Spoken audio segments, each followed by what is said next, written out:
Ladies and gentlemen, welcome to the UK Armed Forces ACC Championship once again. Now, we're going to jump straight in. We are going to be wasting absolutely zero time because there is much to discuss and there is much to be looking forward to. I am joined, of course, by Nathan Richards. How you doing, buddy? Good to have you.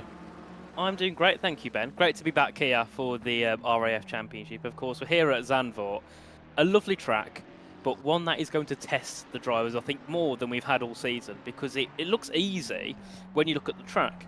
But then when you actually notice how difficult the curbs are, or the banking, or the up and downhill corners where you can't really see where the apex is, it becomes a little bit more difficult. So it's going to be interesting here for the drivers tonight, and I'm hoping they'll still deliver us some great racing, because last time out we had an enthralling race from start to end.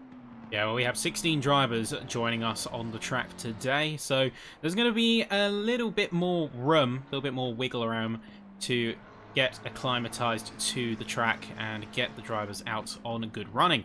So 25 minutes of qualifying. We are on board with Dingo, who is going to be one of our first to now set a lap, get something on the boards here. And I think the defining characteristic, you cannot really shy away from it, it's the camber. So many cambered corners, so much in terms of variation. The traditional training in terms of understanding your setup and dialing in for a track like this, it's nigh on impossible. It has to be Zandvoort or little else.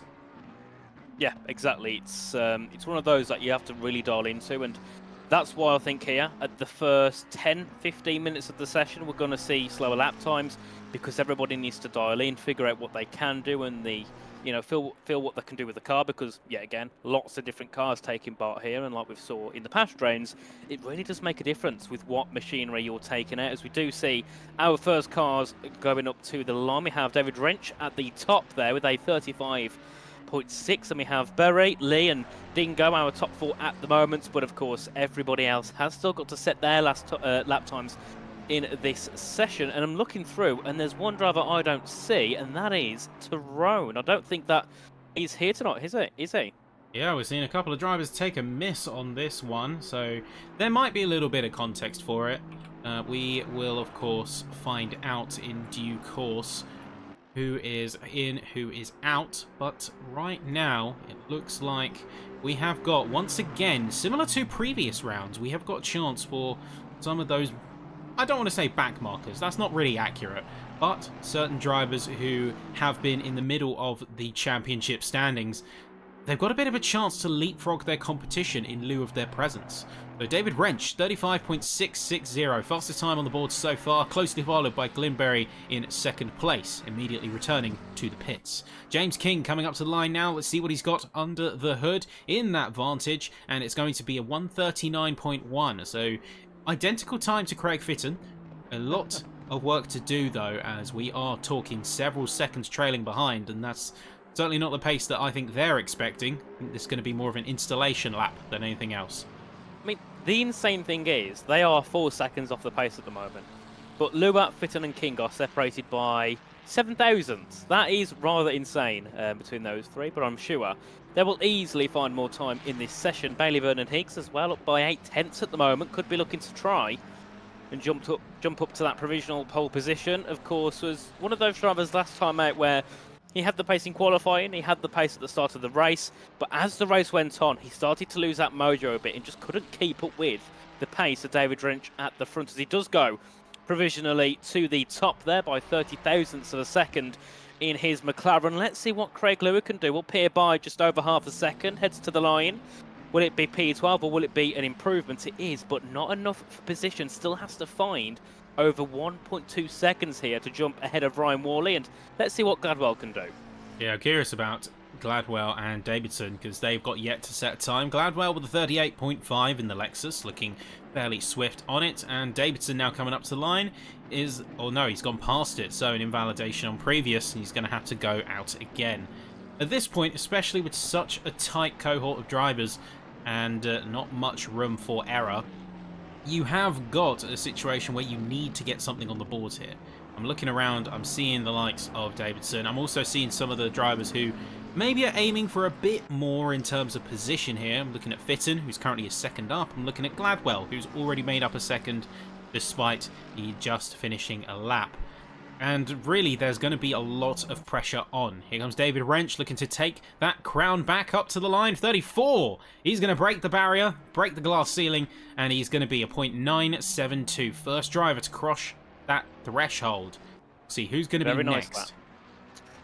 Let's see who's on improvements. We've got Mark Gladwell is up by 6/10 at the moment, but has lost time since I've said that. Only now 3/10 up on his previous best. He's currently on a 38.5. Certainly has a lot of pace to find in that Lexus, but then again, of course, it's one of those cars that I don't think generally is the quickest, so we do expect a bit more of a pace difference between himself and some of those in the McLarens and the BMWs and Mercedes further ahead. So let's see what he can do though on this latest venture through the final corner in the Lexus. I've got to say, it's one of my favourite looking cars, and it's also my favourite livery, so I'm hoping Gladwell can do something tonight in that Lexus. Up to the line, goes to P12 there at 38.022, a couple of tenths ahead of King, as that I think was Davidson, jumping up into P11 there at 37.367, and then looking further ahead as well, our top 5 hasn't really changed that much at all. It's still Wrench on pole ahead of Vernon Higgs, and Berry in 3rd, Lee in 4th, and then Stevie Mack in P5. And I've got to say, for Berry and Mack, I think exclusively, very good starts to qualifying. We don't often see those two up into the top 5.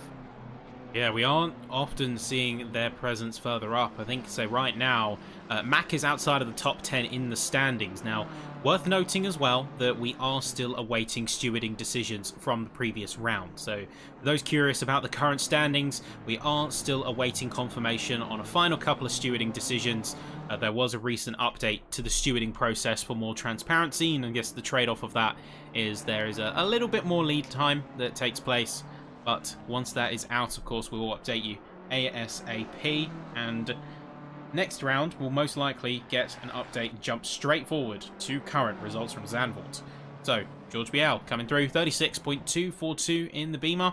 And he's going to slot himself neatly into 5th place. But yeah, I am curious to see how Stevie Mack does here, because he's got a chance to really leapfrog such a large portion of the competition. A P6 finish here, that could easily get him into the top 10.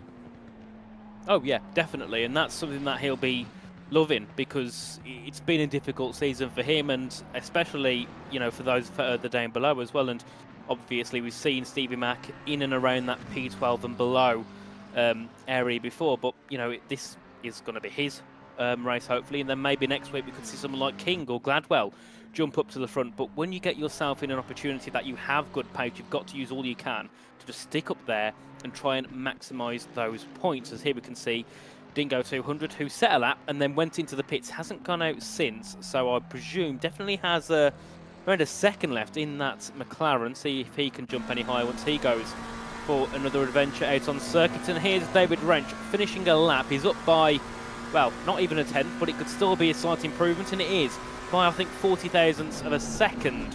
Now takes that pole advantage just over a tenth and a half to Bailey Vernon Higgs. And looking in the chat as well, and Dingo says, I heard the 938 car has the best livery, and I presume that would be Dingo's car. I don't think he'd be praising any others.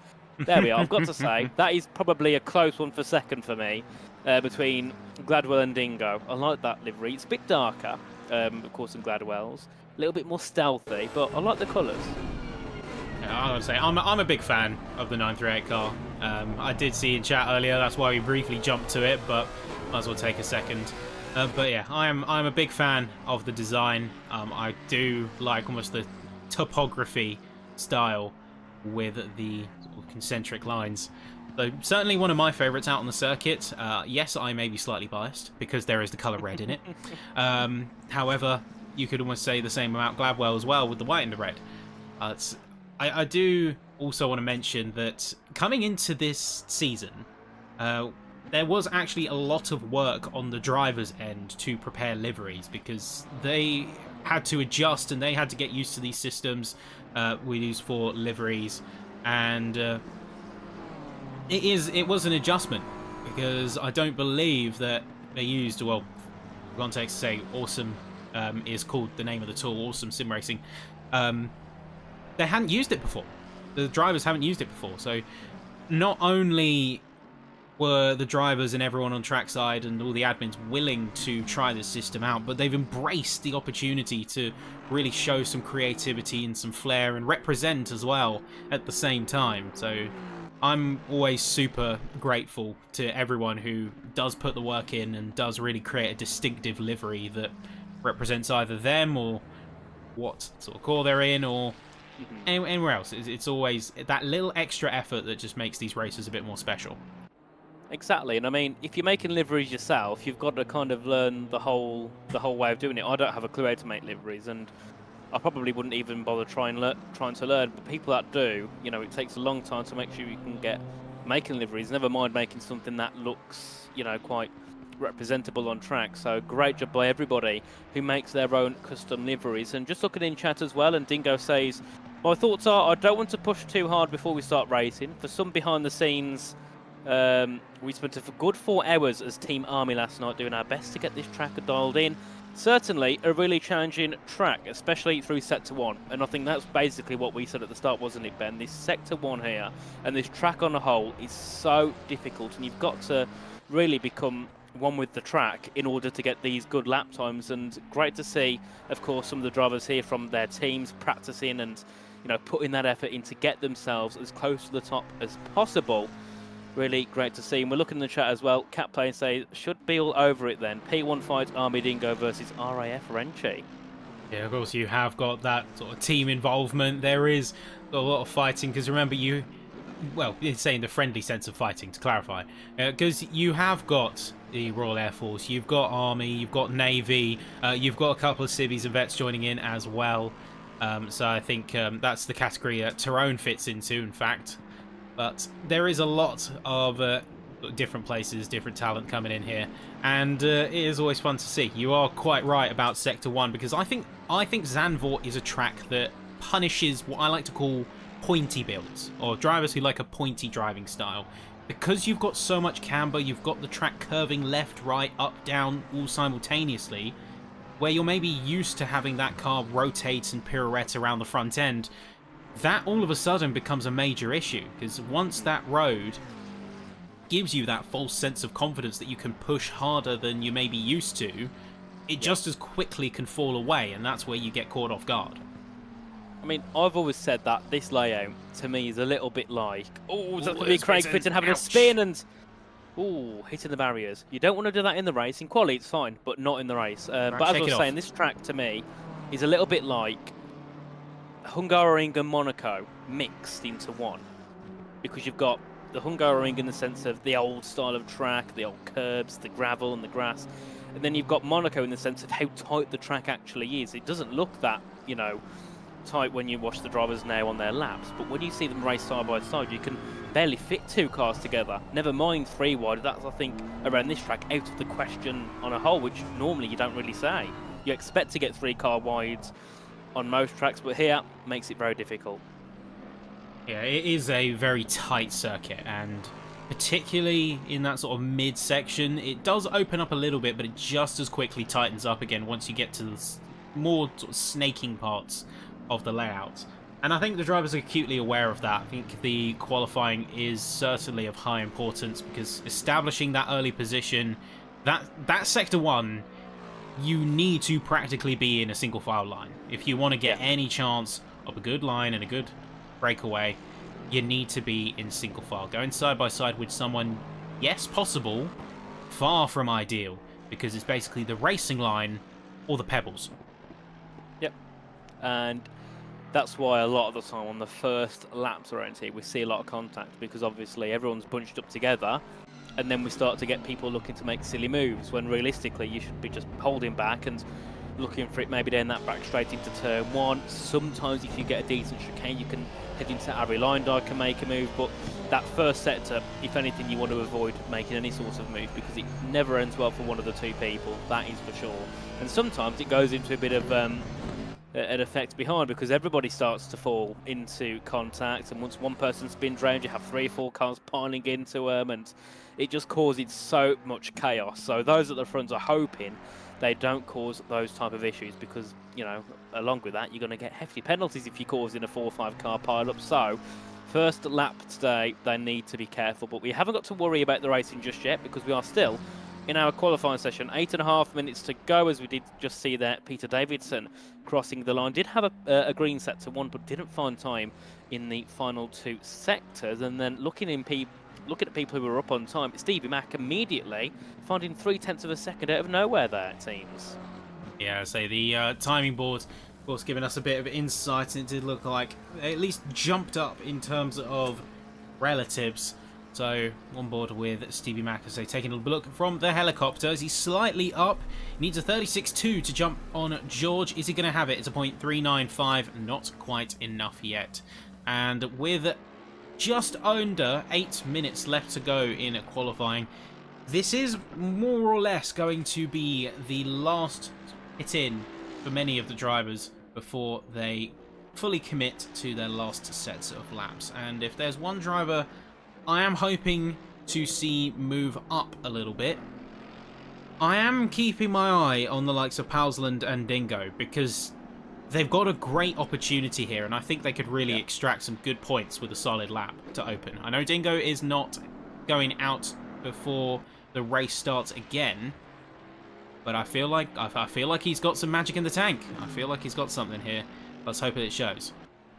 Certainly, and I think as well, obviously, we've seen in the races in the past that give it 4 or 5 laps, we start to see gaps emerge, and those, you know, I think from P8 downwards start to really get separated. If Palsland and Dingo can have a good start, give it 5 or 10 minutes, they could be in a position where they've got a nice, healthy 3 or 4 second gap to King and those behind, which can help them be a lot more comfortable. They haven't got to worry about cars being right behind them. They haven't got to worry really about trying to gain up ahead. They've just got to keep themselves in a consistent spot. So if they can get a nice gap, that's really going to help their race. As we said, Dingo wasn't going to go out again. Well, he's listened to you, Ben, and decided to say no, I will go out again because he's on track currently. He did have a yellow flag a moment ago, so he's gone out and binned it, but he's hopefully got to set a barnstormer of a lap here. P10 at the moment, only around 1.9 seconds off pole.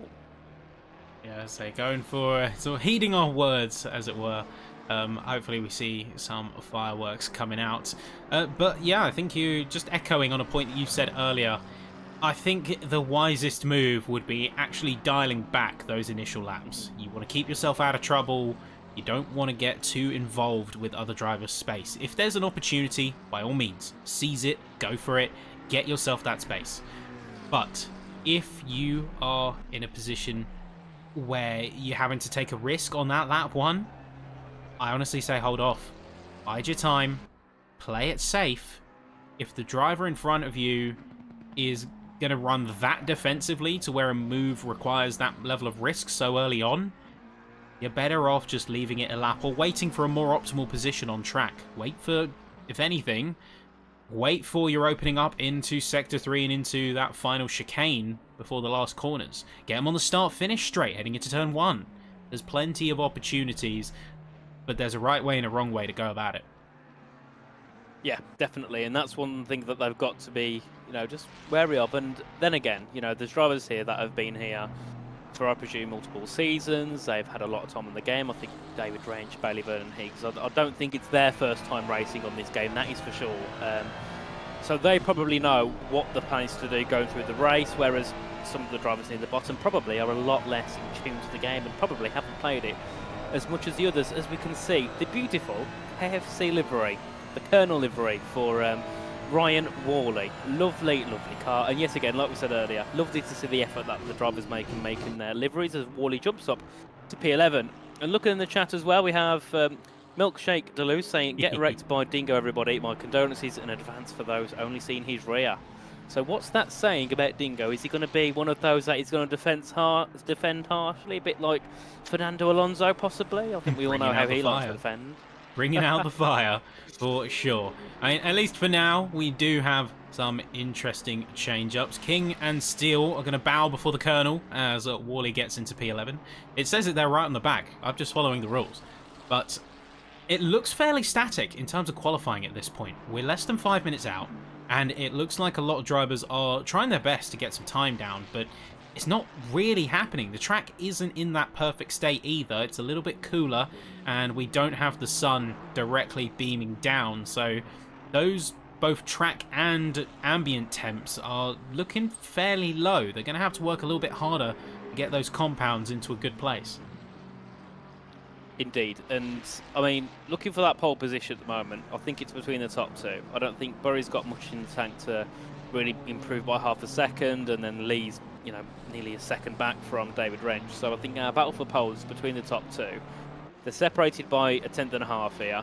Of course, many times this season, we've seen David Wrench at the top and Bailey Vernon Higgs normally within a tenth or two, but I think this is the closest we've seen Vernon Higgs in a while. He's only a tenth and a half off, considering he's, I think, completed less laps than David Wrench. So possibly this could be the day for Vernon Higgs to look to try and take a win. I'm not fully clued up, unfortunately. Has he taken a win yet this season, Ben? Oh, what, Vernon Higgs? Yeah. I mean, according to the standings at least, no, not yet. It's a lot of second places, so has constantly been a secondary gunner to a lot of opportunities, but you never know, we might see that change, we might see that come to pass after all this time. We are 2 minutes out, so we are looking at the last couple of laps that are being started. Looks like Wrench is going to go out and is going to potentially try and push that envelope even harder. He really is looking committed with everything he's got to say. I do like this livery as well with the lightning motif, and you have got, of course, SRC on the front too. You know that they do a lot of work to support the guys here over at RAF Lightnings and, of course, the wider championship. So shout out to everyone who makes this possible. Indeed, it's great to see a championship organised and great to see everybody coming together regardless of pace. I mean, you know, this isn't your typical esports lobby. We've got 3.5 seconds separating the field. Obviously, in some championships it's a lot closer than that, but it's great to see everybody come together and race regardless of their pace, their skill, their experience. Nice to see everybody come to the track and have a good evening. I mean, even if you're at the back, surely it's just nice being part of it rather than constantly worrying about where you're going to finish. You haven't got to think about that here. Just have fun. Yeah, and that's the core of it. It's a chance to put your skills to the test in a different way, but also just a chance to experience something different and enjoying that with your peers. It's a great experience like no other. We're on board with Fitton right now, seeing a bit of support from him in the chat. Of course, wanting to see what he can muster out of Zandvoort here. This is a very sort of technically complex track, and I don't want to highlight too much about things like differences between first and last in terms of timings, because this is a tough track. It is a track that commands respect and commands practice, in a lot of sincere and dedicated practice in order to get it right. So I don't blame anyone for having a tough time on this track, and I mean, if anything, that's why I urge to be careful early days, because fighting alongside another car is a completely different ballgame to going against another driver on a timing board. But Fitton, oh no, he's going to go out too wide. Will he be able to get around again, though? It's going to be really close as he's just coming up. Literally, penultimate corner there. He's not going to... I don't think he's going to have enough time. No, he just misses out on the checkered flag and on the start-finish line. Fitton getting royally run off the road in terms of time and his own run into the gravel, of course. So anyone who is not on a valid lap at this stage has considered their session done. It is only those who remain to finish. Yeah, Lua, I think he's the only one who can cross the line and set a valid lap here. He's currently up by a second to the line. Well, it put Craig Lua, goes 15th, jumps ahead of Craig Fitton, and just think if there was one more lap there for Fitton, he could have secured that 15th spot, but unfortunately he will not do so today. We'll start last in the field. George Pousland here. I don't think he's going to find any time out of the final corner as he heads his way up to the line. Can he find any position? No, stays 9th, and I think the same will go for Dingo 200 here, currently on the cusp of being up, but slightly down. I say teetering on that tightrope here. I mean, we'll see if there's anything coming through, but 2 wheels onto the gravel never tends to be a good sign. We are dropping the time now, so I think that is curtains for Dingo's run here. And you can see retires to the pit lane in agreement. Glinberry just going to file in right behind him there. So that leaves Jack Lemon and Ethan Lee coming now through. Lee is going to retire out. Is Lemon going to have anything here? They're going to come across, and it's a 36.6, so no improvement. And that is where we close things off. Now, say we have Wrench, Vernon Higgs, S out. But we are going to take a quick second. We didn't get a chance to show our faces off, but I wanted to take a quick second, of course, to thank everyone who has been supporting this championship so far. Everyone who has been here in the chat, or the drivers who participated up to this point, regardless of what section of the forces that you are in. Wanted to say a special thank you, because we have crossed that halfway point of the championship now. We are starting to get to the stage where championships are being decided and racers are starting to lock in their potential positions. And yeah, it has been a really fun experience up until this point. And I know, Nathan, you've sort of dropped in and out over a couple of rounds. But what have you felt of this championship thus far? It's been a fun one. I mean, this season I've only been here for Brands Hatch and I think Hungaroring, of course, before this round. And it's been really fun. You know, end to end, there's been battling, contact, you know, everything that you want in a race. It's been there. Really, really fun. And of course, I'm hoping that I'll be here for the remainder of the championship, bar Barcelona, so Silverstone, Spa, Mount Panorama, in my eyes, are three brilliant tracks to end off a championship. And I've heard of many different tracks we've had, of course, for endings of championships, and Mount Panorama, I think that's one I've never seen before, so that'll be an interesting one. Yeah, that'll be good. That'll be really good. I say, regardless of what service you're in, whether you're also someone watching or whether you're someone driving or somewhere in between, up and down, depends where you go. I wanted to thank everyone for making this possible. Of course, you've got to say the great guys over at RAF Lightnings who, I mean, are primarily organising it, but also gave us the opportunity to get involved. Super thankful for that, and for everyone who has given us the chance, as well as the likes of SRC, for continuing to support us. And with that, we are going to go trackside once again. Now, qualifying under our belt, racers ready to go. Question is, who should we be watching? Ooh, I mean, I think our top two definitely, Wrench and Vernon Higgs. I think they'll be close throughout the whole race. But I'm also interested to see what Ethan Lee can do from P4. Of course, we've seen Ethan Lee in the past couple of rounds. Has been one of those where he's, you know, P5, 6, 7 or 8. And now he's finding himself in a position where he can fight for a podium as he taps the back of Vernon Higgs there. That's not ideal. But he does find himself in a place of a potential podium. And that would really be good for Ethan Lee. And I think another advantage is that he's in the BMW. And it's one of those cars that, you know, there's tracks where it's not strong at and there's tracks where it's strong at.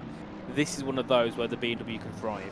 Very nice car for a very nice circuit. I mean, the only other one is George BL, another driver we don't see up the top. He's P6 in that BMW, so it shows how good of a car it is. So this is definitely an interesting one for Ethan Lee in our top two. But then also looking further back, we can't discount Dingo. I think he's in a good position to start the race. Of course, didn't go fully out for it in qualifying, did a couple of laps. Now could just try and push forward and see what he can do here. He's got an hour to make some positions. He's in a top 10 spot anyway, and I can't see him really dropping below that unless he makes a mistake. I'm sorry, I wanted to take a side note. I just heard Dingo revving up. The sounds in this game, oh, chills. Chills, I tell you. I'm a sound guy at heart, right? But when I tell you the sounds in this game are top class, I mean it.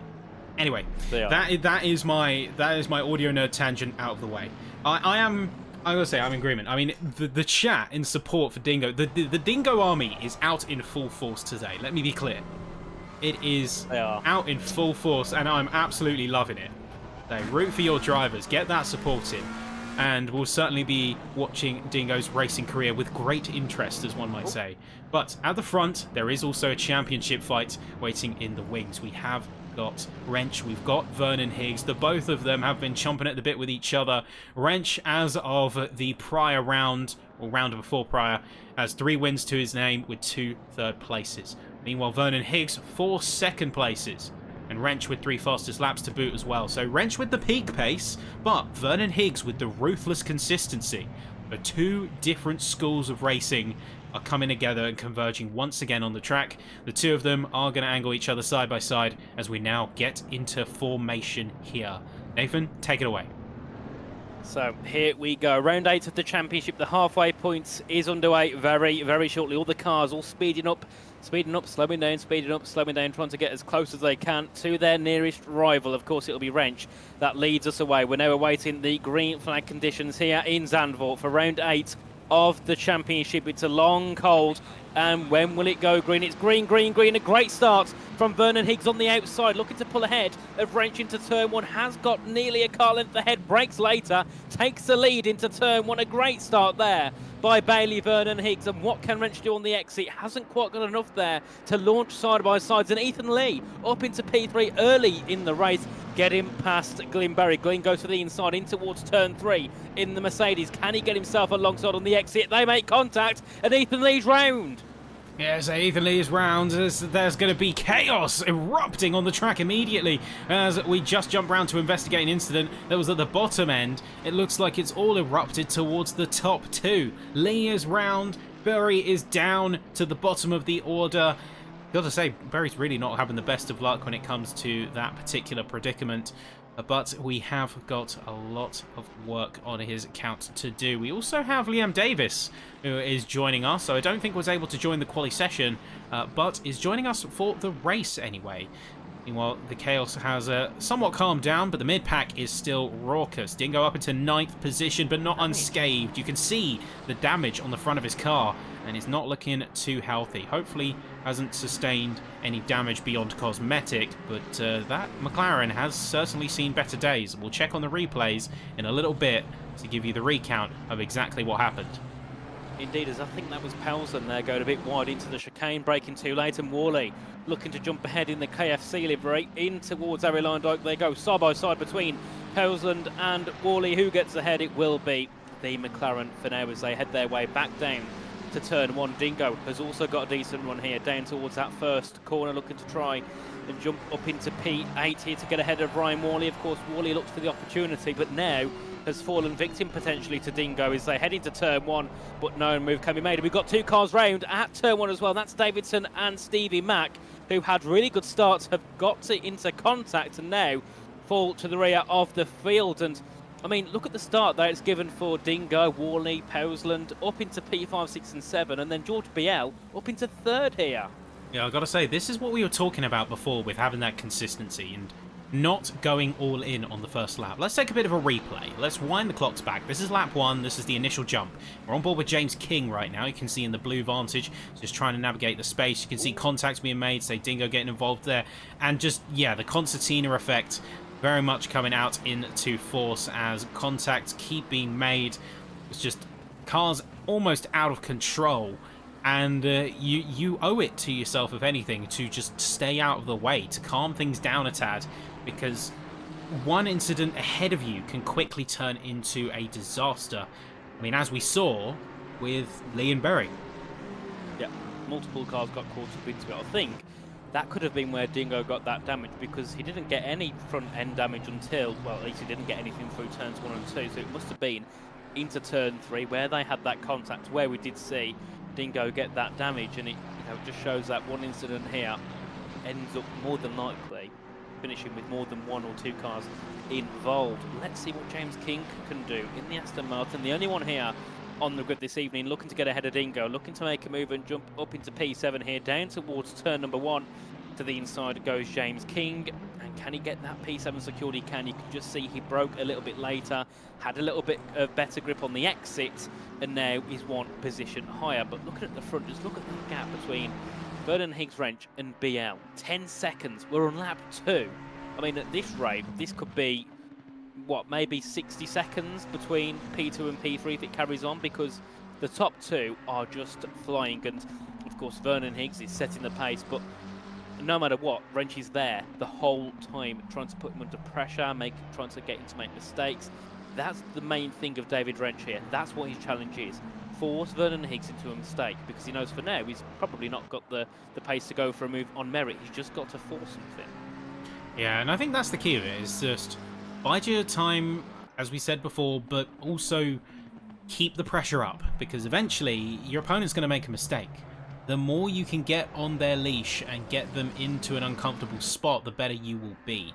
We do see a couple of overtakes happening as Fitton takes a bit of a suboptimal line. He's going to get overtaken by Berry and Liam Davis.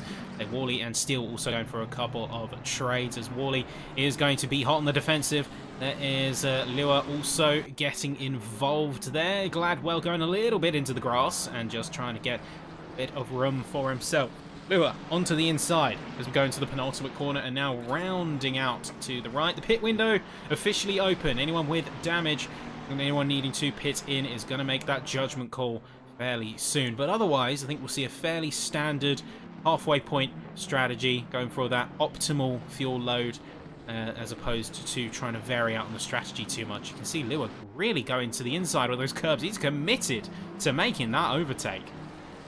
He certainly is, and P9 for Craig Lua, who started P14, I think, so a really good start for Craig.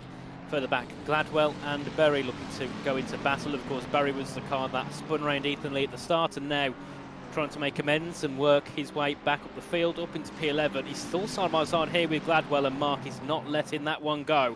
But unfortunately has to give way and spins off into the barriers, and somehow doesn't collect one of 3 cars in that battle, as he nearly collects Stevie Mack, and then Davidson will be closing in further back.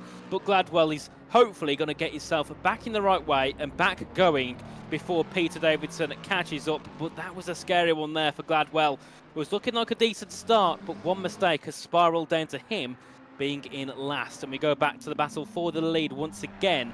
Vernon Higgs and Wrench, a couple of tenths separating them as they head out of Harry Lyondike and back down to turn 1. James King now on the back of George Pelsland. What a race this has been by James King, Snappy. And I will be honest, the entire time that you were saying that and you said he hasn't managed to collect anyone, in the back of my mind I was just screaming, don't say anything, don't jinx it, don't jinx it. Nearly did. Nearly did. Nearly did. My heart was in my mouth, let me tell you. But at least for now, it looks like he's able to make a bit of a recovery, and the fighting is still very much going on. Dingo on the back of Pelsland, and going to the inside through the first corner, again, trying to establish that pressure, even if he doesn't want to go for the move, is just keeping them on their toes, keeping them on edge. And I think that's the best way that you can play it, as Pelsland is varying his line. He is going offense and defense, is into the pebbles briefly, but Dingo remains committed. Indeed, as we can see on board here with Dingo heading his way up towards the roller coaster section to the end of sector 1.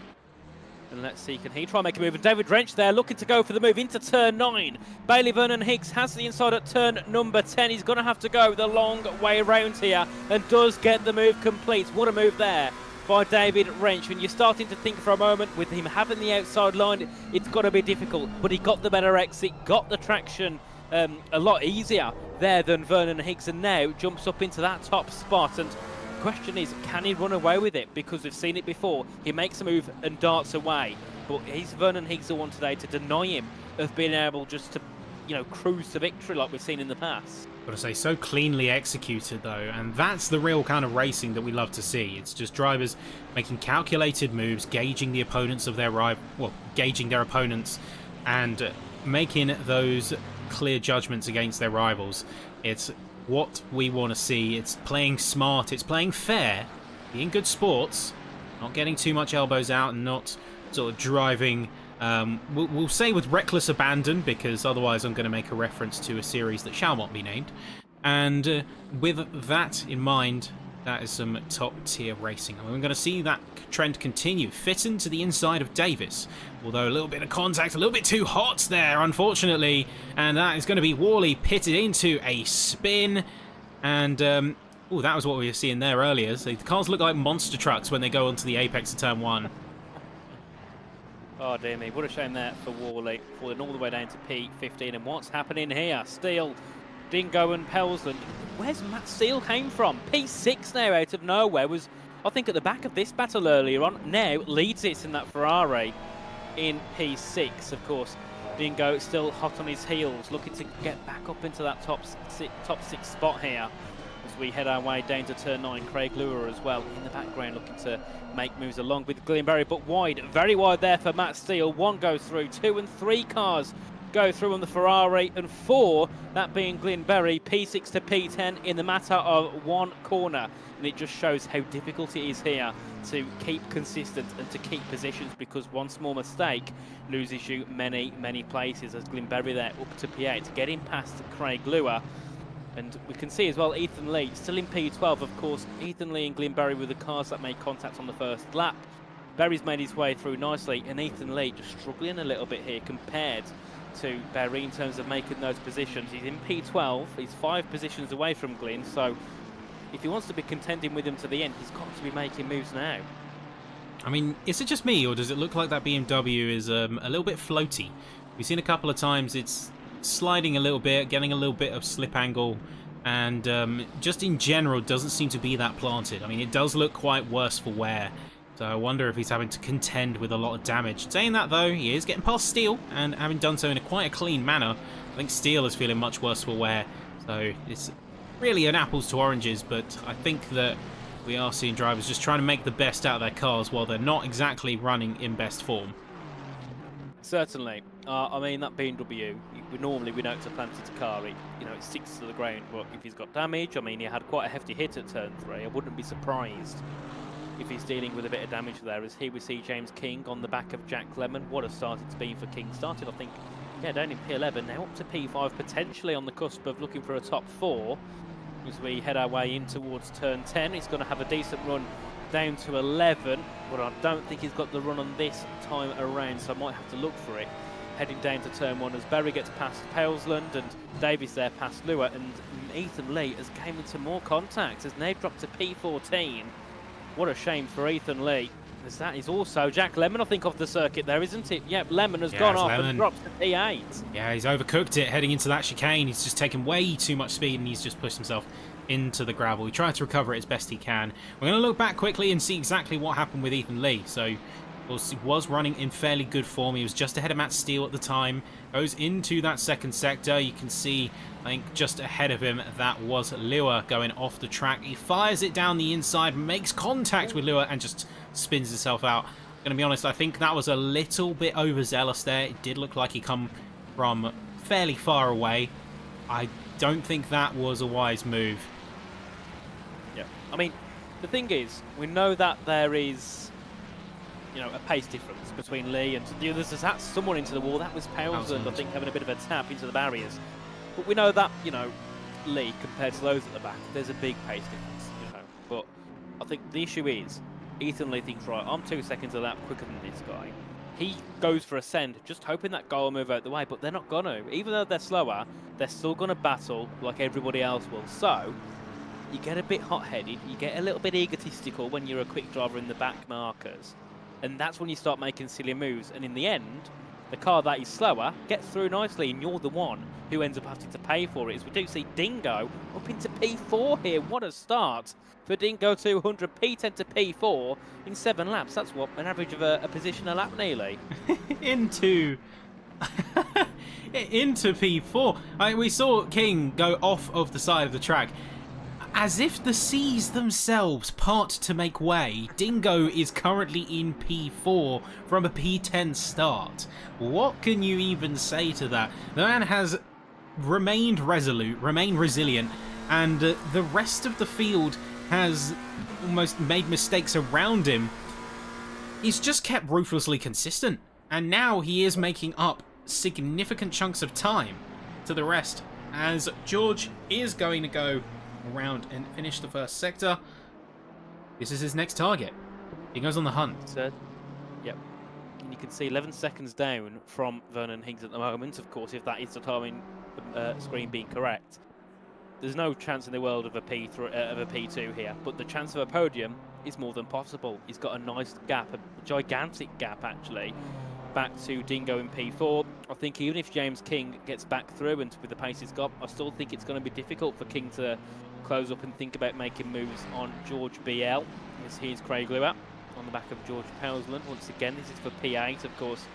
these two have had an interesting race. Constantly they're losing and gaining spots, and Lua, of course, started 14th, looking to try and jump up into P8 to get his way through 7 cars on the field. And then, of course, looking further back, Craig Fitton as well on the back of Lemon. Lemon must have damage because he was very quick at the start, but now, under pressure from the car, that qualified last. I think when it comes to your car's condition, it can very quickly be a slippery slope. I look at it like this. You scrub your tyres, you get a little bit of marking up, maybe you picked up some pebbles, maybe you picked up a bit of gravel and your tyres are dirty. You're then driving the car harder to make up for the pace deficit and fend off your rivals. Now, if you've got damage and that accumulates, it's only going to get worse over time. You're only pushing that car more and more, degrading it more and more as you go forward, trying to maintain your pace. So I wouldn't be surprised if, given a couple of issues that we've seen from some drivers, given a couple of altercations with other cars, we have a few who are giving it everything, but then we're going to start seeing that sharp drop-off before the pit window. Yeah, definitely. And that's one thing that the drivers have got to be prepared for. When those tyres start to drop off and when, of course, they lose fuel, the car becomes lighter and, of course, in turn becomes harder to drive, as that's Craig Fitton hitting the back of Jack Lemon and luckily not spinning around, nearly catching Ethan Lee. What a race it's been for Ethan Lee.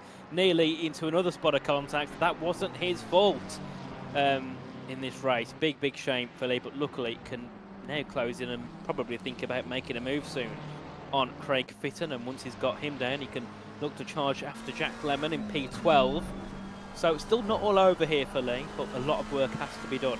There's Glimberry in P6 on the back of James King. Of course, King was up into P4, one of the quickest cars on track.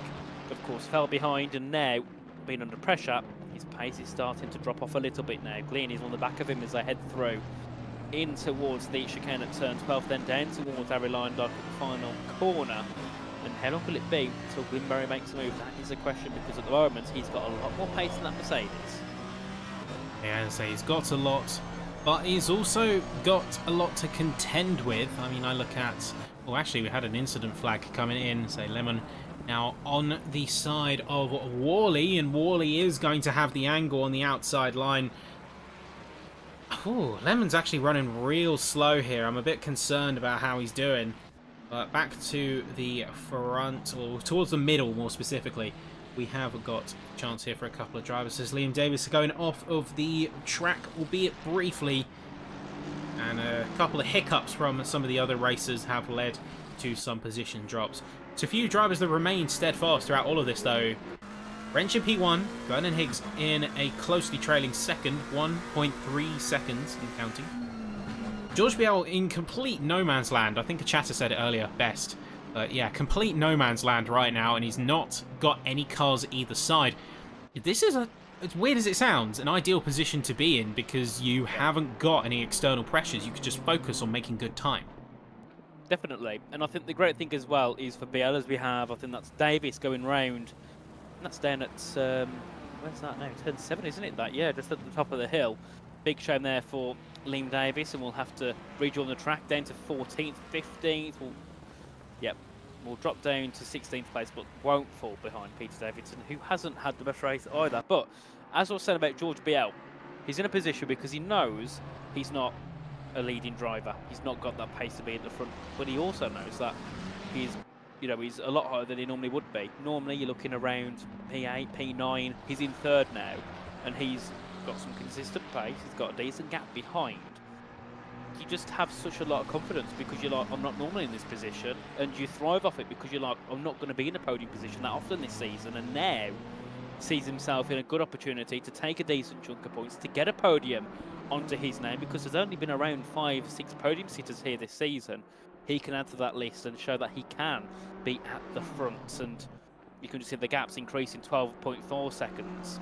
You know, at this point, it's going to take a grave mistake or a massive loss of pace for Biel to be in under any sort of pressure. Of course, Dingo is doing a good job keeping King and Berry behind, but then the question starts to form of how long can he keep them behind, because he's been quick, but the others are also really quick as well. So Dingo's got a lot more pressure on him than I think people realise.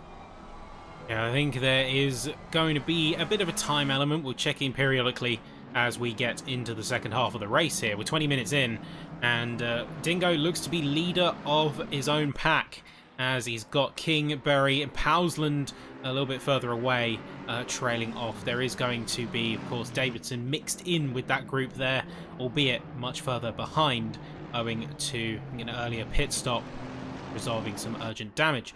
12.2 seconds, so he is slowly making up time. We'll see how that one plays out. I think there is one major drawback with all that in light of George Biel's position. That's the fact that he hasn't got a yardstick. Ooh, almost looked like Stevie Mack was beached in the gravel there and sort of coming into the path of Ryan Worley as he rejoins.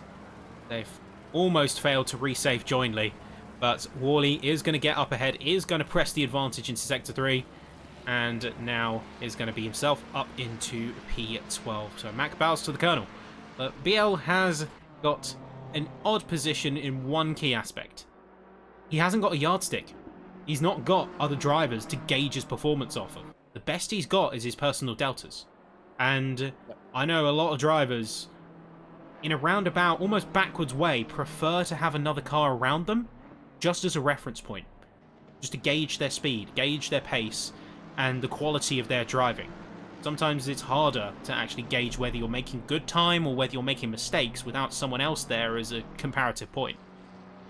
Yeah, exactly. And so far, it's, I think, a comfortable run to a podium here for George, but he's got to hope he can keep it all together for the 40 minutes left in this race. Only a third of the way through in this one. Things can change very quickly, as we can see here. Craig Fitton in P11 at the moment, just heading his way down towards turn number 9. Of course, looking to, well, I don't think he's going to catch up that much to Ethan Lee, but at least keep himself in a consistent 11th place. Of course, it's very easy for cars ahead to make mistakes, spin round. That's where Fitton can capitalise here, because his pace isn't, you know, it isn't the best, but he's been consistent so far, so he can benefit off those ahead having incidents. And with Lua, Lee and Steele being only a couple seconds up the road, they, you know, there's a high chance that a couple of them could get into a bit of a scuffle here, as Ethan Lee and Steele both constantly losing and gaining time from each other. Yeah, I mean, I've got to give a lot of credit to Fitton, because he is still 5 positions up from his start, and he is just, as you said, running consistently, just trying to focus as best as he can on his own race, and he's keeping it smooth. He is going to head into the pits now, slightly earlier than many others, as Steele is also going to be in just ahead of him.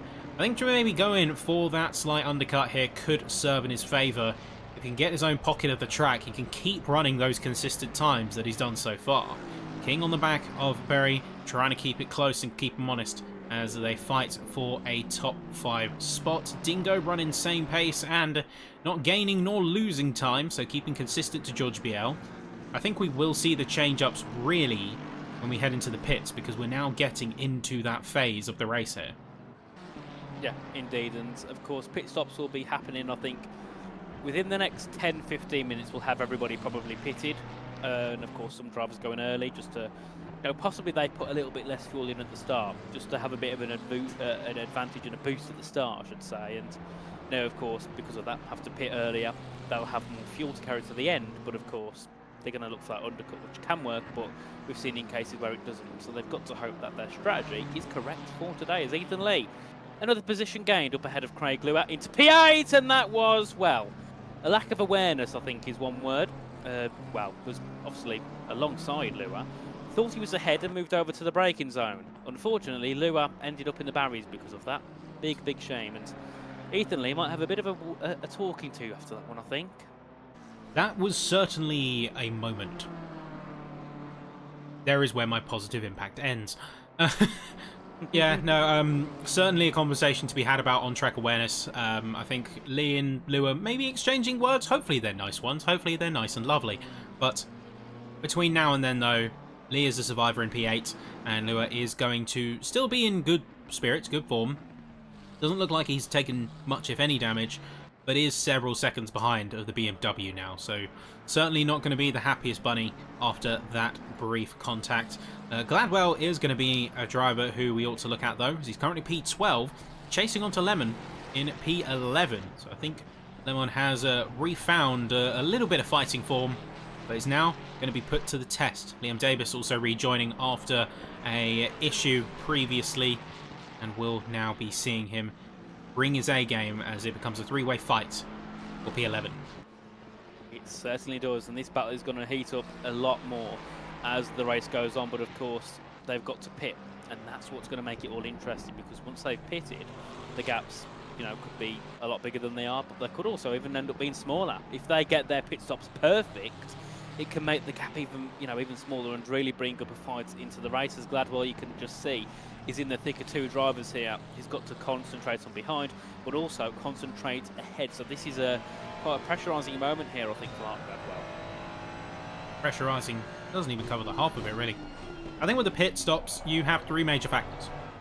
You have your position at the time of the pit stop, not just literal position, but also where you are relative to other cars, how your car is performing and doing. You have got your pit timing itself, so how long do you take in the pits? Have you optimized your timing down to the T, to the 10th? And then where you come out. Are you coming out into space or coming out into traffic? We're going to find out with Levin here, as he's going to join Glyn Berry in. Gladwell being overtaken by Liam Davis, coming out into the third sector. Local yellows briefly making their way out. As we can see, there is a major issue. There is Stevie Mack cutting across turn 1 in order to rejoin out from behind Davis and Gladwell. Indeed, and two, the bottom, well, not to the bottom, but a lot more positions lost here for Stevie Mack. Of course, qualified in P7 and, of course, had a spin at the start, has had another one now and sees himself in P11, and he's only a couple of seconds off P8. And it just shows that if he didn't have those two mistakes, he could be where Dingo and King are, up into P4 and P5. So, yeah, but then again, it's one of those tracks where if it was at Silverstone, I'd throw a little bit more blame into it. But here, it's so difficult to blame the drivers, even though it's their fault for making a spin. It's just a hard track, and you can see there again, another car going off the track. It's just such a difficult track to get dialed into. So I think it's one of those where we can have an exception for the drivers, a little bit like when we go to F1 at Monaco. Yeah, you can certainly carve out an exception. I mean, the drivers at this point of the race, we're about halfway through, about half the drivers have already taken their stops. This is where we're going to start seeing, and have already seen, arguably, the elbows coming out. Because you are running out of time. You know that after the pit stops, whoever is out next to you is your rival to the end of the line. And you know for a fact that you are going to have to push if you want those positions. Because at that stage, everyone is going to be in an interesting spot. They're going to have to reacclimatise to their cars. They're going to have to get themselves back in fighting form. We have got Dingo heading into the pits now, as well as Lua just joining in. We saw him exit there. Gladwell inheriting P8 and Davis inheriting P7 as a result, following a brief overtake. Now, we'll see who is coming out at what times. The big question mark for me is who is going to be merging into traffic, who's going to be merging out into open air. See Dingo coming out into P10 here, as he's certainly going to be ahead of Lua as he's still in the pits, and Juster manages to jump ahead of Berry by a few seconds. So this is a chance here. This is a good chance. It certainly is, and of course now Dingo has got a bit of free air ahead, like he did before. He can put his foot down, use a bit of the pace he's got, but of course beforehand he had a few cars between himself and Berry, but now Berry's right behind him. This does give Berry an opportunity, because we know he's got the pace. He was flying through the field earlier on, but then got caught into a bit of a stalemate and couldn't really make anything work. But now he's in a decent position, as Stevie Mack there being overtaken by Mark Gladwell. Up into P8 for Gladwell, with just over half of this race to go, as they head their way back down towards the chicane. And Gladwell's gone deep and nearly collects Stevie Mack, and nearly another race. Another incident for Stevie Mack, with him ended up spun round, but luckily makes his way through. I've got to say, Mack's race can be described as a yo-yo. He gets into a good spot, he drops down. He gets into a good spot again, drops down. I feel like we have seen him in more places on the track than we have any other driver.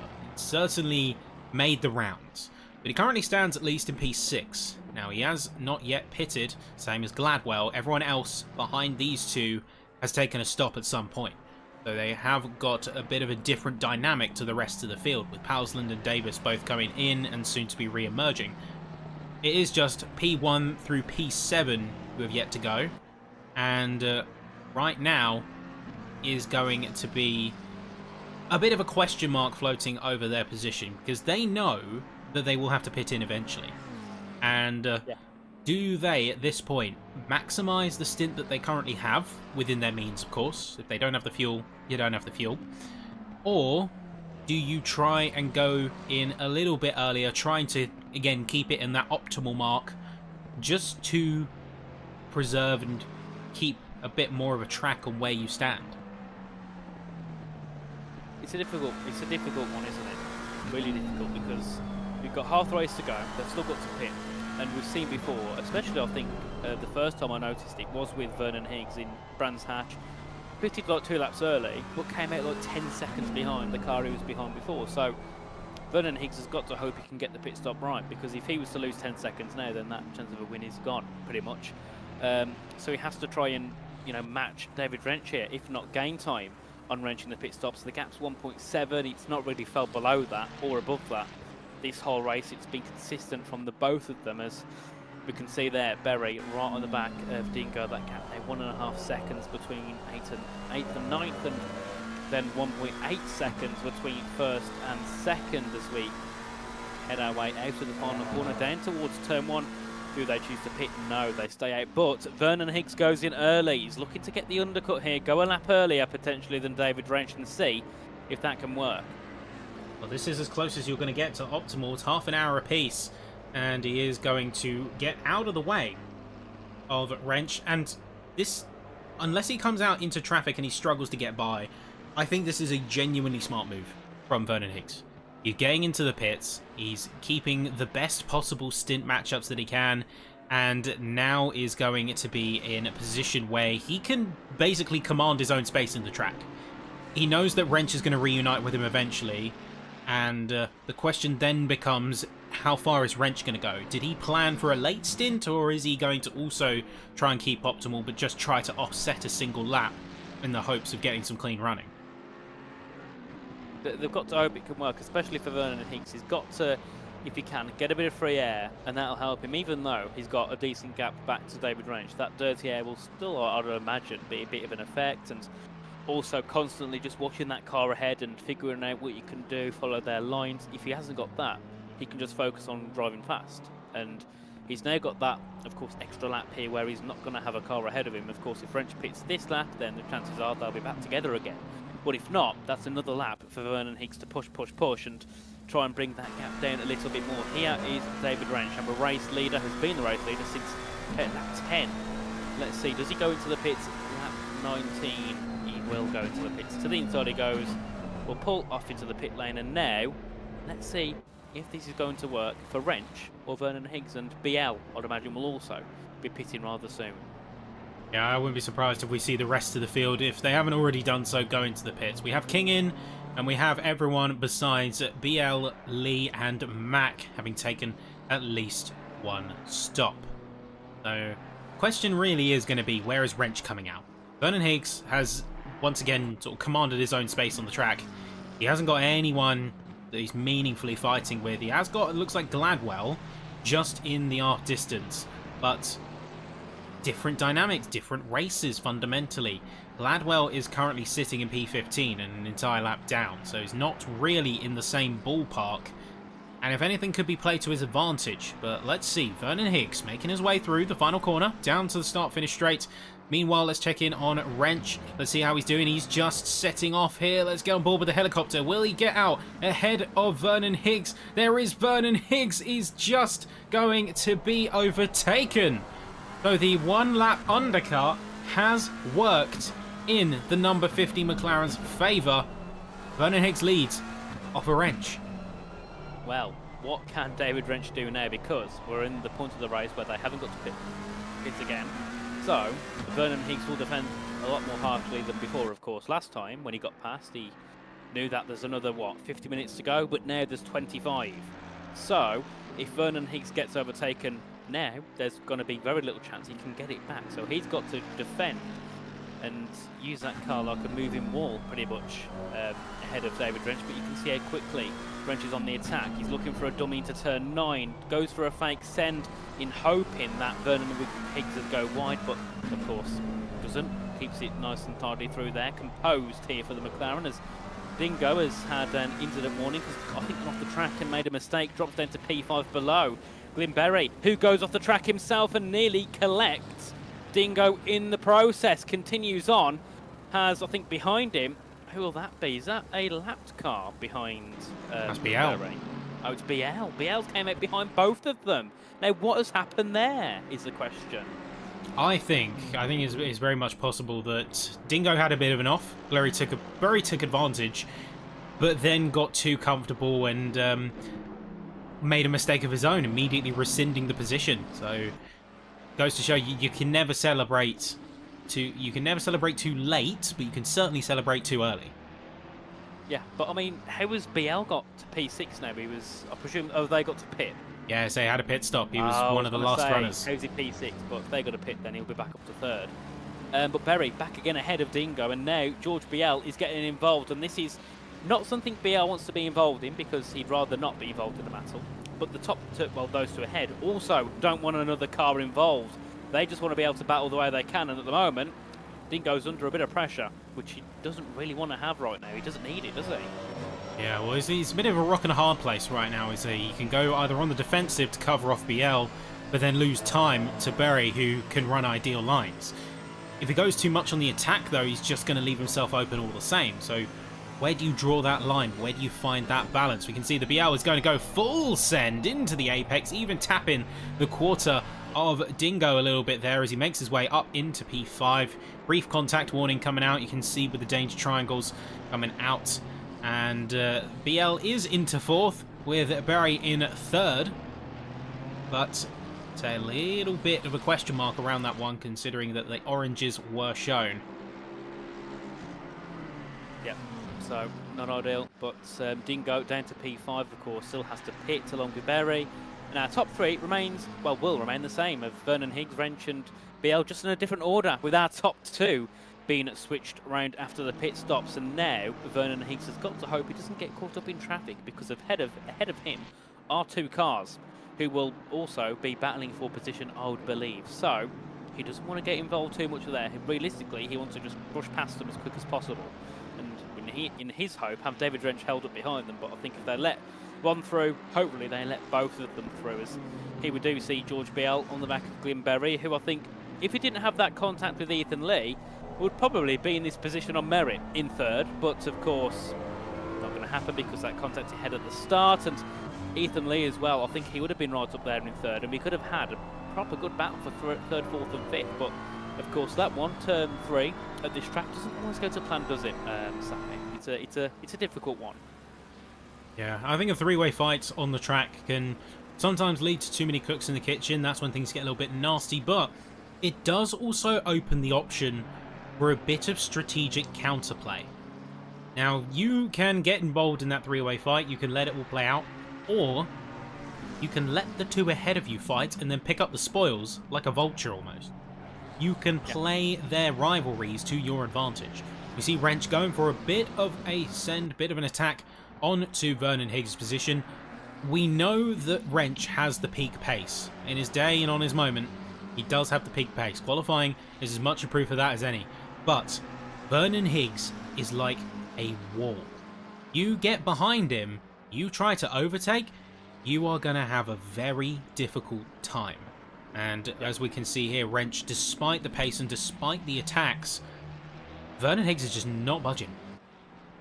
No, he's not. He's just staying where he is. And I think the great thing is these two are very quick drivers. I think you could see these two in esports races, but not the top esports, but you could see them in competitive racing. That's for sure. I could.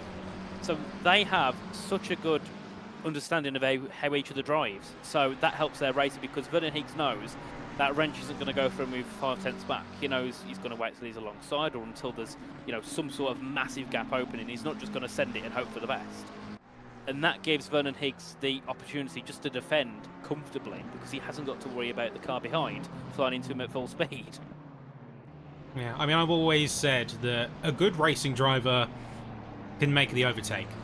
A great racing driver, though, can make the overtake, but knows when and where to execute to make it stick. And we are seeing drivers, in a way, exercise that restraint. Now, I look at Wrench and I look at the attacks that he's making. A lot of his attacks go in never with the plan to make the move, but sometimes just to get under your opponent's skin.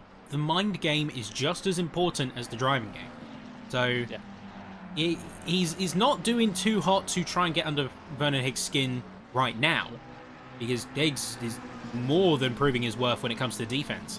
But it's just about keeping that pressure high, because even the strongest drivers have their limits. We're seeing right here, Wrench is going to be testing those limits. He's going to go inside onto turn 1 through the apex, commands the better line, and a beautifully executed overtake through the first corner, through the first sector. He's going to try and lock it in. Let's see if he can do it. Going into that iconic tight banked left-hander and smoothing his way out there. Great racing between these two, and this is exactly what we mean. He knew that that is one of probably the best places to overtake on the track. So he's not wanton sending it. He's building up that pressure. He's going for a couple of attacks here and there just to unsettle his opponent, force him to take a slightly different line, and then catch him off guard at the best point. I mean, I've got to say I'm surprised that Vernon Higgs didn't defend that. He literally let him through by the seams of it, kept it on the outside line. He knew Wrench was there. So very odd for Vernon Higgs not to defend that one. And at the moment, it doesn't seem like he's got that immediate pace to immediately fight back and go for it. So very odd of Vernon Higgs not to defend that move as they went down towards turn number 1. But of course, looking further back, I'm sure we saw some more cars closing in and having a little battle. Here is George BL on the back of Glyn Berry, who's still got to pit. Has gone a long way in this race, hasn't he, Glyn Berry? Yeah, he's gone quite a long way. Worth noting as well, he has pitted. Everyone has pitted at this point. Oh. Powsland is going in for what looks like a second stop here. So Berry's pitted? Yes, Berry is pitted and currently in P3. Well, that must explain why BL was caught up in all the battling, because he must have had a poor pit stop, and in all of that, Berry's came out ahead. I mean, that is insane. If there's one thing that Berry is known for, it's being at the back and then coming up to the front. Yeah. If there's one thing he's known for, it's that. Either that or sometimes just having a rotten stroke of luck sometimes. As Powsland is going to be dropping down into P13, most likely 14 or 15 by the time he comes out of the pit lane. And the space between Wrench and Vernon Higgs is growing. And you make a good point about Vernon Higgs not really defending that, but I think from his perspective, considering the chaos that we've had on track up until this point, certainly in the earlier stages, I think it was a better call. And that's Davis spinning round, taking a bit of what looks like lift-off oversteer to get himself off into the inside boundary of the track there. See, slowly rejoining, luckily in his own space, so nobody to disturb. But Vernon Higgs, I think it was probably the best move that he could have done in that situation to not defend hard, because if he committed fully to the inside, I could very easily see Wrench just trying to go for a switchback, try and get him on the narrows of the exit.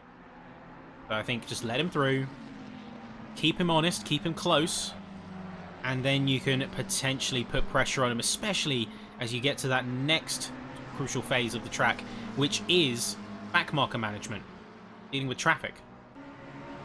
Yeah, definitely, and that's one thing that can make and break a race. We've seen it in so many different forms of motorsport, whether it's sim racing, IRL racing, endurance, short races. If you've got backmarkers ahead, you've got to make sure you navigate them at the right time and you navigate them correctly, because they should all move out the way. But if you start going for silly moves on them, they're just going to defend it even more, because they're not bothered at that point, are they? So you've got to make sure that you keep on the right side of them as well, because you don't want them causing trouble. Yeah, got to find the sort of best spot, but also manage the situation within your means. We're jumping on quickly with Worley, as like many of the drivers, he's found his own pocket of the racetrack. Now he can just focus on getting some good times in. He's currently sat in P8, so healthy jump from the P12 start that he had earlier, and is now, I think, certainly feeling a little bit of pressure. He has got what's behind him that is going to be the fight between Wrench and Vernon Higgs closing in, and blue flag rules certainly in effect. But we'll have to wait and see how this exactly plays out. The track's still looking overcast, although no signs of rain at this point. We haven't got anything on weather radars or indications. It is just a bit of a grey day, a bit of an overcast, bit of a grey day. Yeah, it's not been the most aesthetically pleasing Zandvoort, has it? I do prefer it when it's sunny, that's for sure. It looks quite like a boring track right now. But no, if it's a bit more sunny, I'm sure we see a lot more. And hopefully it's sunny for the next race, which I believe, if I get it correct, is going to be at Silverstone. Well, that's ruined that one, hasn't it? I can't see it being sunny in England, that's for sure. Yeah, well, any jokes that I would make have been more than told enough at this point. Yes, we are getting into Silverstone next round, but of course that's something to talk about later. And we will, at this point, be observing the final 15 minutes, so final quarter. I often like to say that this is where drivers make that judgment call of if they want to fight or if they want to stick. Do they split or steal? Plus points if you get that reference. But if you are in a position, for example, like James King, started strong, unfortunately dropped down a little bit here, P14 from a P11 start, did fight well, fight hard. I think just today wasn't his day. No. So he's got a lot of time that he would need to make up to push onto Jack Lemon. Lemon himself not having the strongest race himself either. Certainly not so, as he has dropped down, I think, the most positions out of anyone on this order. Do they dial it in and just lock in the position they have, or do they push forward? If I was someone like Davis, I could see pushing forward being viable, because Davidson is in striking distance. Same goes with Vernon, Higgs and Wrench. These two are going to be fighting to the very line, and I have zero doubt in that fact. But if I then look at someone like Glyn Berry, over a minute away, I think the decision falls into the other camp. He's just got to sit there, hasn't he? Just get himself to the end. I mean, George BL hasn't really put any pressure on him. If anything, has lost time on this second stint, so he can just go to the end now rather comfortably and get a P3 after being in third, of course, dropping down a position so recently on the start, then of course contact and dropping down to P16. Now up into a podium position once again. Brilliant drive, brilliant race so far by Glyn Berry. And I think we saw glimpses of the same back in Brands Hatch when he had an incident at the start and dropped down, but got himself back up near the front again. And it just shows he's got very, very good race management. He might not be the quickest on the field. He might, you know, get into a lot of incidents, but the race management is there. And so far, he's done a really, really good job to make amends for what's happened. I mean, compare him to Ethan Lee, who's down in P6, nowhere near Glyn Berry. That gap's what? About 20 seconds.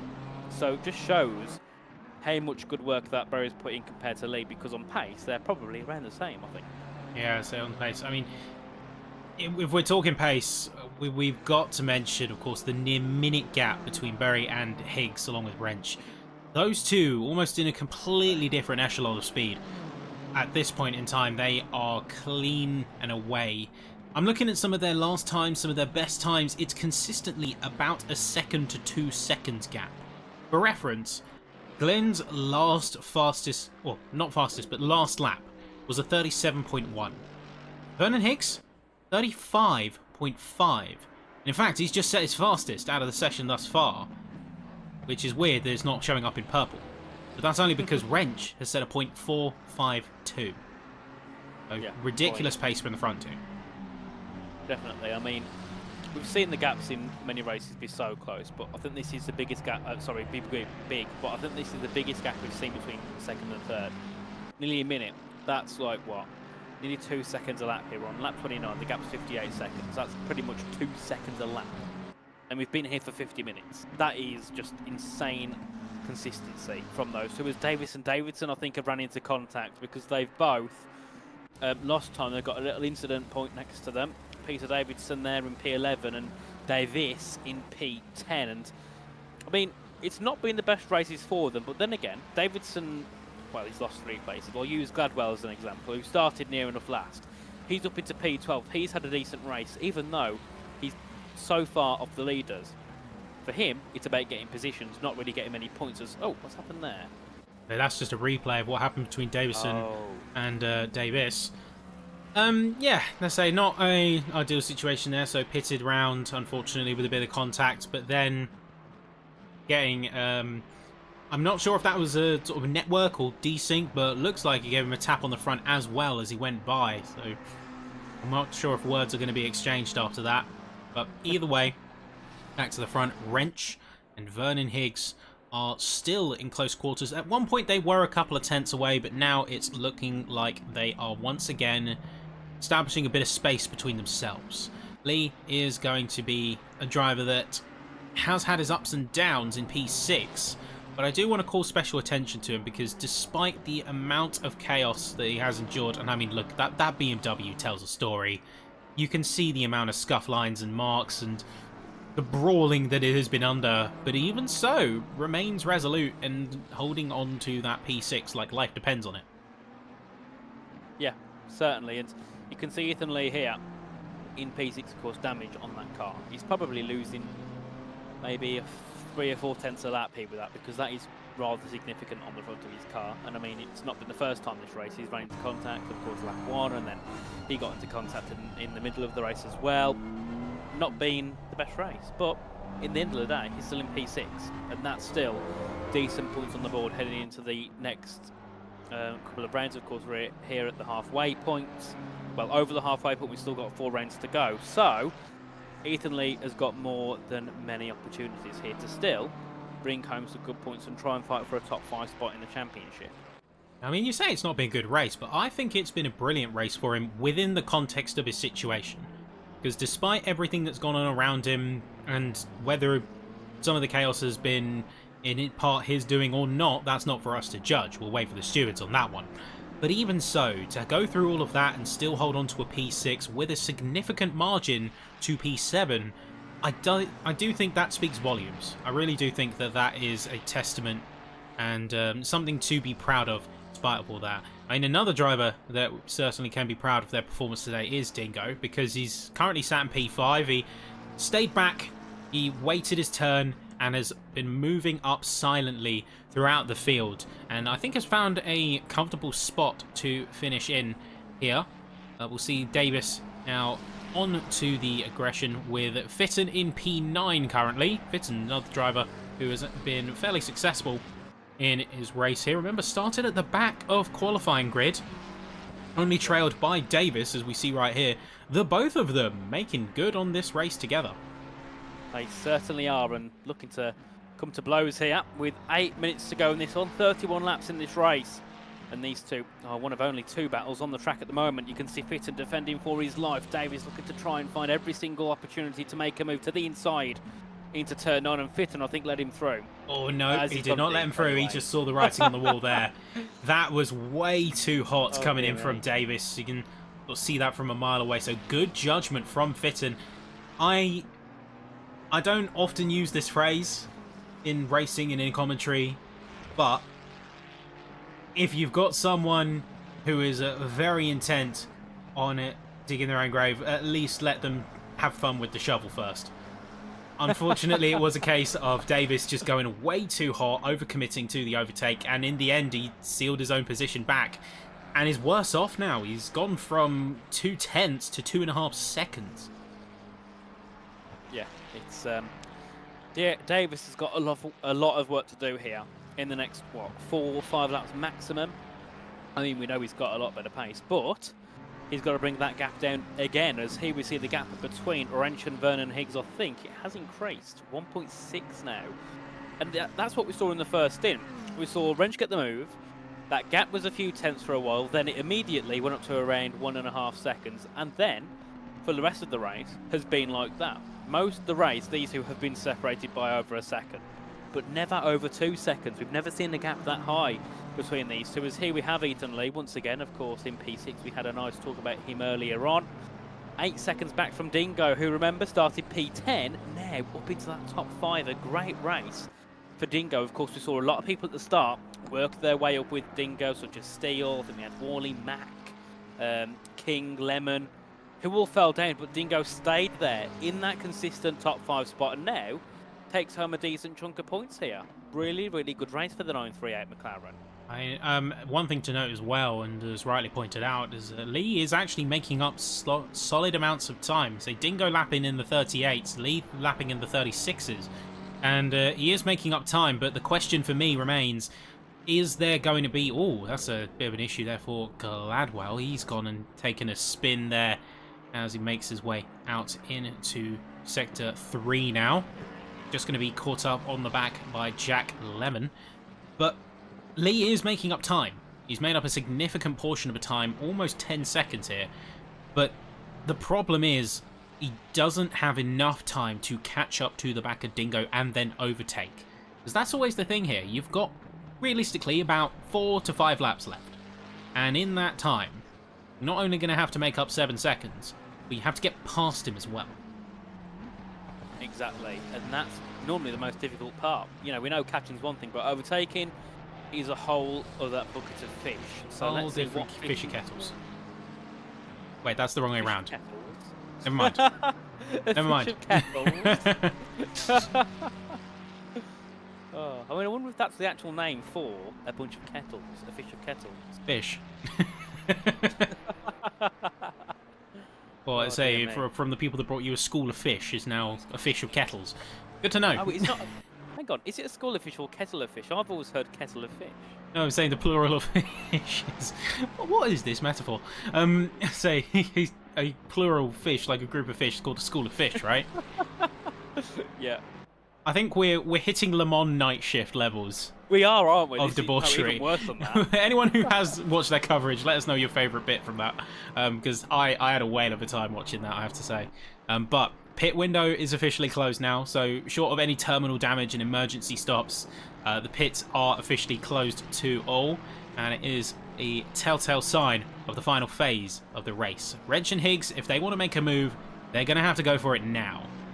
Yeah, they will. So, tense moments here at the end of this race, as we do see here Mark Gladwell on the back of Jack Lemon. I'm still convinced that Lemon has damage, because that gap was, I mean, he was never this slow in pace. He's lost a lot of pace in these last couple of laps. Before, there was never a gap like that. He was never that far off the pace. So Lemon's got to have some damages. Here we see, oh, Fitton and Davidson into turn 1, and Davidson comes out on the lower hand of things. I think it was an ambitious send and a bit of contact, and of course sent the car round. Nothing he could do there. Well, he was alongside. He had the proximity. I think just a little bit too hot into the corner. Tried to outbrake more than he was capable of. So I think a little bit more restraint there. Davidson could have very easily had that. It's unfortunate to see that he has now dropped significantly away from the field. And we do see Glenn Berry actually having a major off in a position we weren't exactly expecting. He's gone off on the start-finish straight. I'm actually inclined to run it back here and see exactly what happened. So staying on board with the helicopter, and we'll see here exactly what's going on. So last corner there, brief teleportation. The Quantum Realm claims its next victim, and has she done that issue, isn't it? With the I think it's a technical issue. Looks like a technical issue there. So that is going to be a big problem. Dingo is now on the hot chase for P4, and I'm sorry, I've just seen, I've looked in live chat. If they're flying fish, are they considered a flock or a I'm trying to keep a fresh face, trying to keep professional, but then I see a debate about flying fish, and I cannot. But here we go. Either way, Wally on the back of Steel, Dingo on the back of Berry. Trying to keep the composure as best as I can, but all I can think about is freaking fish. So Dingo is going to still be sniffing out for that competition, and Glynn is going to be on the back foot. He's going to have damage as well as immediate pressure having to recover from, get the mental game back together, as well as physically controlling that car. And it looks like he's had issues. Berry is going to be completely peeling off of the track. Looks like he's going to RTP at this point, as it does look like this is session over. What's going on again? He's continued on. I think as soon as we went off him, you saw his wheel spin. He's something's gone severely wrong with his car either way, or there's some kind of technical issue that's happening with Berry. He's definitely seen better days. That's for sure. I think that is for sure. And well, Ethan Lee, the car who took out at the start, is now ahead of him. So Ethan Lee will be happy with that one. And Dingo, P4. But Ethan Lee is closing in. Yeah, within a second. We've got Steele and Worley also running within a second. We have a confirmation the leader has started the final lap and 4 seconds clear of Vernon Higgs. Wrench does look to be that potential driver who is going to take the honours. It looks like Vernon Higgs may be continuing traditions here as it goes through into what may be another P2 on his record. Well, here comes Worley. Peeks to the inside, goes for the send on to Mr. Steele right here, and gets it. No switchback opportunity for Steele here. Worley with a great send into turn 1. It certainly is as we continue on. And what's happened to Vernon Higgs? That gap has increased to 4.5 seconds here. Has he been caught up in some traffic, possibly? Potentially so. Comes Ethan Lee on the back of Dingo. These two running close. They have caught to each other. Remember, Lee has made up almost 20 seconds. Say 17 seconds, I think, was the exact time. But the two running very close now. We know Lee has got the pace. So I wonder how long there's going to be a defense coming in from Dingo here. Further adrift as well, coming through the final corners. There has been a brilliant fight. Start to finish, but one driver has to be crowned the winner. And that winner is going to be David Wrench. Timer is out. Celebrations are in order. Wrench takes another win to his docket as Vernon Higgs comes to the line in another P2. The king of consistency himself, retaining his track record. And you can see just behind as Glyn in P6, say George Berry, George BL in third currently, but over a minute away. We're going to have to wait a second to see if he's going to finish that lap. So let's track the other major battle. You know him, you love him. Dingo is on the defense from Ethan Lee. He certainly is. Last lap dash here, but I think Dingo might have this one covered. What can Ethan Lee do? Into turn 9 they go. Ethan Lee still a bit further back. You can see how much he closes in the braking zone. Dingo will be scared at this point because Ethan Lee is going to the outside in towards turn 10, looking to try and hang it all the way around the outside. Dingo, you can see, trying to force him as far off as he can as they head back down to the chicane. Is there any move here for Ethan Lee? Into the chicane they go. I think that might be it all done. I don't think there's anything that Ethan Lee can do. Good defence there, I've got to say, coming out of Sector 2 from Dingo. Just closing off that line, no erratic movements, just preventing the chance coming in for Lee, despite the pace difference. But coming through final corner now, looks like, say, George BL finished in third, but Dingo's going to come through into fourth. Don't celebrate too early, he's right there, but there is going to be in P4 and P5. Let's take that track walk through here. Say Wrench in first, Vernon Higgs in second, George BL in third, Dingo in fourth, with Ethan Lee alongside him in fifth. Great battles, great racing between the two. Berry is going to be in sixth, and there we go. There's going to be a rest of the standings, of course, you saw just before, but the positions have all been reset now because the sessions have been reset. And there you have it, folks. That is time. What a race. I say, I'm very impressed. Top and bottom, both fights. Middle pack as well. We really saw the fireworks coming out tonight. Yep, we did. Insane racing. But of course, we've still got 4 rounds to go here in this championship. Next time out, we head off to Silverstone. Of course, the home of motorsport, in my opinion. A brilliant circuit for our GT cars to go racing around. Then we have Spa on the 30th of June. Then Barcelona, of course, in Spain, on the 7th of July, and then our season ender, Mount Panorama Bathurst in Australia, of course, on the 14th of July. So, still a lot of action to go in this championship, but something tells me that David Wrench might start to feel a bit comfortable with taking it here, because Tyrone, of course, had a poor race last time out, has been absent today, and Bailey Vernon Higgs once again losing out to David Wrench. Yeah, we'll see, of course, where this championship plays out and where it takes us, but, of course, for now, is where we say goodbye. So be sure to join us same time next week as we head to Silverstone, we head to Terra Firma, we head to the United Kingdom, and I think this is a special race, of course, being the United Kingdom Armed Forces Championship. Only fair that Silverstone makes an appearance at least once. But that's for next week. For this week at least, we we sign off.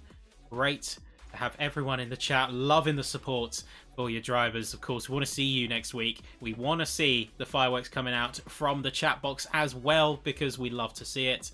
And we'll see you all week's time, folks. Don't go anywhere, because we've got a lot of championship left to go, and a champion will eventually have to be crowned.